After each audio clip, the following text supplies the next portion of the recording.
शिवाजी शहाजी भोसले या भूमीचा चक्रवर्ती सम्राट।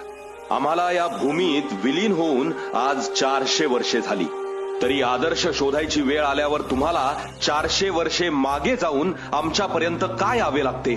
तो आदर्श तुमच्यात नाहीच का? कसा असेल?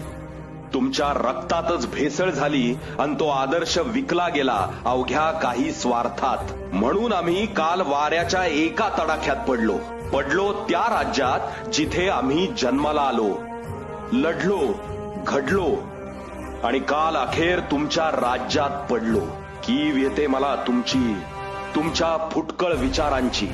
आणि खबरदार याला स्वराज्य म्हणाल तर हे स्वराज्य नाही, दिल्लीचं तख्त राखणार स्वराज्य आहे आमचं।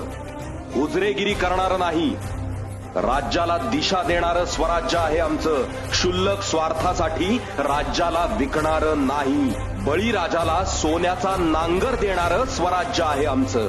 त्याला फाशीचा दोर देणार नाही, सर्वसामान्य जनतेला करमुक्त करणारं स्वराज्य आहे आमचं।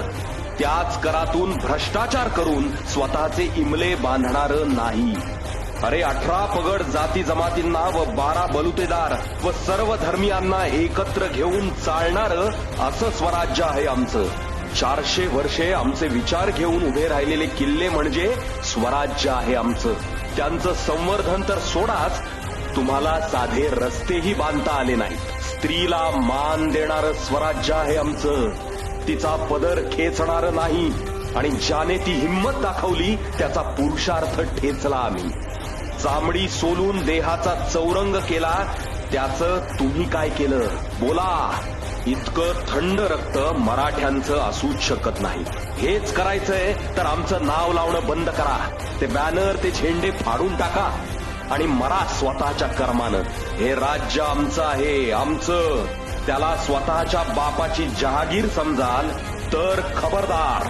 तिथे पडलो तरी इथे जिवंत आहोत आम्ही, आमच्या विचारांनी। आणि हे विचारच घडवतील या संवेदनशील मनात क्रांती। राजे आहोत आम्ही, पण हात जोडून विनंती करतो, वेळ गेलेली नाही, जागे व्हा आणि आपल्या धमन्यांमध्ये जागवा मर्द मराठ्यांचं सळसळतं रक्त। अरे कोण होते माझे मावळे? ही सर्वसामान्य जनता। मी त्यांना अभय दिलं आणि त्यांनीच स्वराज्य घडवलं।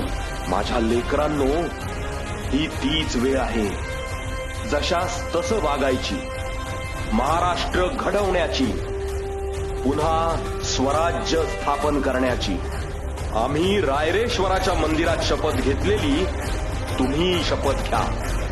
माझ्यासोबत म्हणा, हा महाराष्ट्र आपला आहे, त्याचं रक्षण करणं, महाराष्ट्र अस्मिता राखणं हे माझं कर्तव्य आहे। बोला, हर हर महादेव, हर हर महादेव।